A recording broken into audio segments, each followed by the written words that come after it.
Todas las personas hacemos compras a diario y obviamente las empresas las venden para generar utilidades o ganancias. Pero, ¿alguna vez se han puesto a pensar por qué venden ese producto? ¿Cuánto producto deben producir? ¿Cómo se organizan esas empresas? Es por eso que a continuación se demuestran las estructuras de mercado, las cuales son competencia perfecta, monopolio, competencia monopolística y oligopolio. Pero antes tenemos que analizar diferentes términos importantes, como lo son el ingreso marginal, el costo marginal y el beneficio marginal. Ahora bien, responderemos, ¿qué es la competencia perfecta? Una competencia perfecta son muchas empresas que venden productos homogéneos en donde no hay restricciones y los compradores y los vendedores están bien informados sobre el precio y únicamente pueden vender a ese precio. Algunos ejemplos serían el mercado de fruta y verduras, en donde tienen los mismos productos, y también en la agricultura, siempre los precios son fijos. A continuación se muestra la curva de la demanda y la oferta del mercado. Estas son las que definen el precio al que se venderá el producto, que en este caso viene identificado como P1. Ahora vemos la curva del ingreso total. Esta curva es lineal y ascendente, debido a que siempre es el mismo precio. Y si mostramos la curva del ingreso marginal, se puede notar que es igual a la del precio, que al mismo tiempo es el ingreso medio y la curva de la demanda. Esto es debido a que el ingreso marginal se define como el ingreso que se tiene al vender una unidad adicional del producto, y como el precio siempre es el mismo, por eso es constante. A continuación se muestran las curvas del ingreso marginal, costo total y costo marginal, y se puede notar que cuando se cruzan es cuando es el punto de equilibrio o cuando se tienen utilidades normales, porque el costo marginal es igual al ingreso. Ahora bien, si el precio o el ingreso marginal es mayor al costo, se tienen utilidades económicas, que en este caso se representan a través del rectángulo naranja. Estas utilidades económicas ocasionan que diferentes empresas entren al mercado. Pero si el precio o el ingreso es menor al costo total medio, entonces se tienen pérdidas económicas, que se ilustran a continuación en el rectángulo verde. Esas pérdidas económicas generan que las empresas abandonen el mercado. Ahora bien, se muestra la curva del costo y del ingreso total y el cómo fluctúan entre sí. Si derivamos estas curvas, podemos obtener las curvas del costo marginal y el ingreso marginal. Se puede notar con estos dos enfoques el cómo cuando el costo marginal es igual al ingreso marginal, se obtiene la maximización de utilidades. Pasemos ahora a la curva de oferta. La curva del costo marginal a partir del punto de cierre es también la curva de la oferta del mercado. Y esto genera la curva de oferta de la industria. Veamos la entrada y salida de empresas en el mercado. Si la oferta disminuye debido a que se salieron empresas, esto genera que aumente el precio, suban los ingresos y por lo tanto haya utilidades. Y si hay utilidades, entran empresas. Esto ocasiona que la curva de la oferta se desplace a la derecha, lo cual hace que disminuya el precio, que bajen los ingresos, que surjan pérdidas y que las empresas salgan del mercado. Esto es un ciclo, en donde a largo plazo las utilidades deben ser normales o cero. Pasamos a la segunda estructura del mercado, monopolio. En un monopolio, una sola empresa tiene el poder, la cual posee un control de precios y un control de la producción. El monopolio controla los recursos indispensables y sus productos no tienen sustitutos. Un ejemplo sería la Comisión Federal de Electricidad. Digo, es al único al que le pagas para que tenga luz. Y otro ejemplo sería Pemex, porque es la única gasolinera que existe en el país. Los monopolios existen debido a que les ponen barreras en el ingreso, o sea, que otras empresas no pueden entrar. Estas barreras pueden ser naturales, en donde las economías de escala permiten proveer un bien o servicio al costo más bajo posible, pues conforme aumenta la producción, se reduce el costo. Las otras barreras son las legales, que pueden ser a través de franquicias o de licencias gubernamentales. En un monopolio tenemos la curva de la demanda, la curva del ingreso marginal, que tiene el doble de la pendiente de la demanda, tenemos el costo marginal y el costo total medio. La intersección entre el costo marginal y el ingreso marginal es el que se utiliza para poder maximizar las utilidades. Luego, se va a la curva de la demanda para poder definir el precio y la cantidad, en este caso P1 y Q1. En contraste, en la competencia perfecta la cantidad producida sería P2 y Q2 porque es donde intersecta la curva marginal, el costo marginal o la curva de oferta con la demanda. Las ganancias se muestran a continuación a través del cuadro amarillo. Estas son ganancias debido a que los costos son menores al precio. Las pérdidas se demuestran a través del rectángulo verde, y esto es debido a que el costo medio es mayor al precio. En un monopolio se reduce automáticamente el excedente del consumidor, y esto genera una pérdida irrecuperable, debido a que no se está produciendo en el punto óptimo del mercado. Esto sucede debido a que el monopolio controla el mercado, aumentando el precio y reduciendo la producción.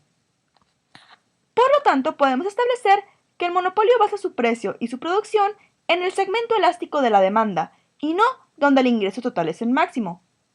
El ingreso total se maximiza cuando el ingreso marginal es cero y se ilustra en la siguiente gráfica. Un monopolio puede ser de precio único, es decir, que todos los productos se los vende a los consumidores a un mismo precio, o puede tener una discriminación de precios, la cual consiste en cobrar distintos precios por un mismo bien o servicio debido a las diferencias en la disposición a pagar de los compradores. Un ejemplo de la discriminación de precios sería un buffet, en donde se les cobra una tarifa menos a los niños y a las personas de la tercera edad. Ambos tienen acceso a las mismas comidas, pero como se sabe que se consumirán menos, se les cobra menos.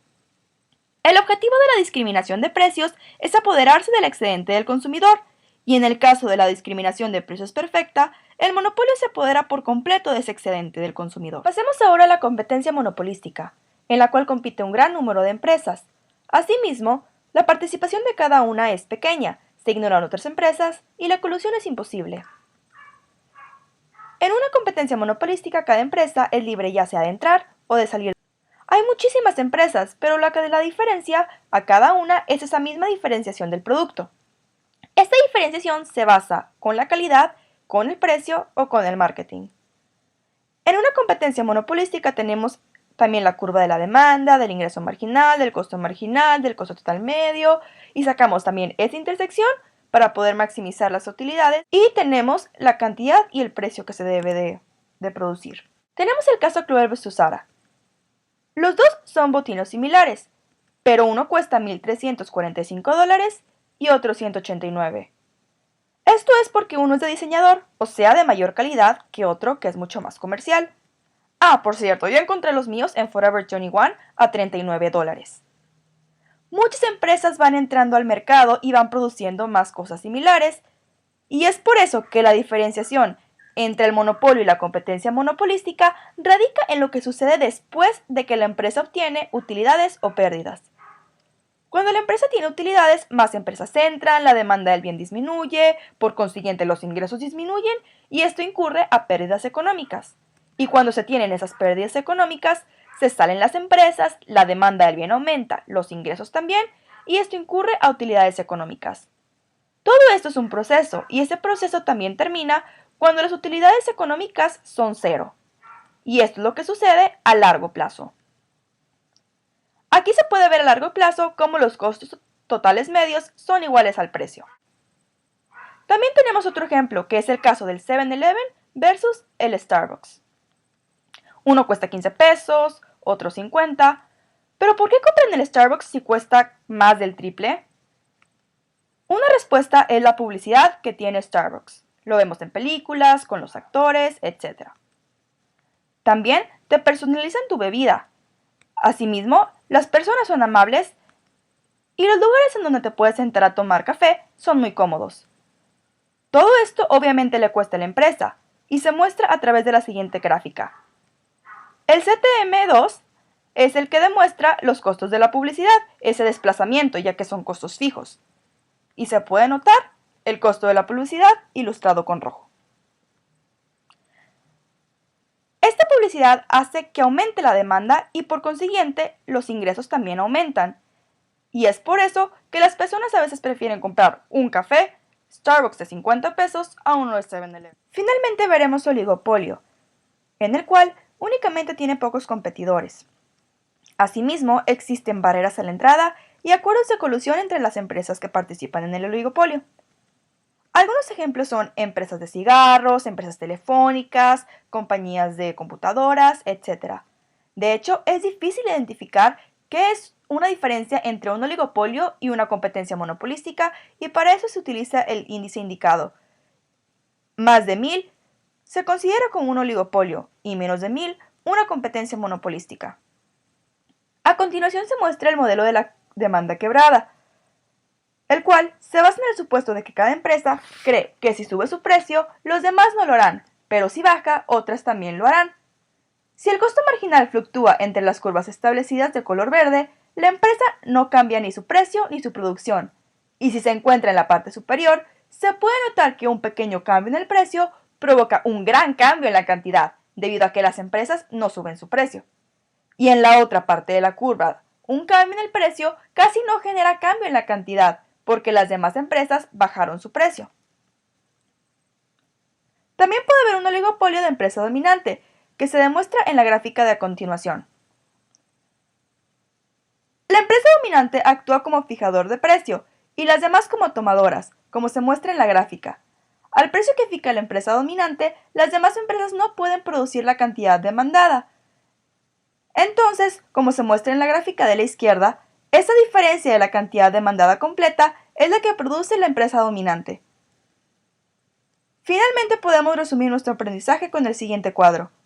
La competencia perfecta y la competencia monopolística no tienen barreras en la entrada, mientras que el monopolio y el oligopolio sí lo tienen. La curva de la demanda de la competencia perfecta es lineal horizontal y el resto de las estructuras de mercado es lineal descendente. Y la maximización de las utilidades en todos los casos se lleva a cabo cuando el ingreso marginal es igual al costo marginal. Muchas gracias y esperemos que este tutorial haya sido de su agrado.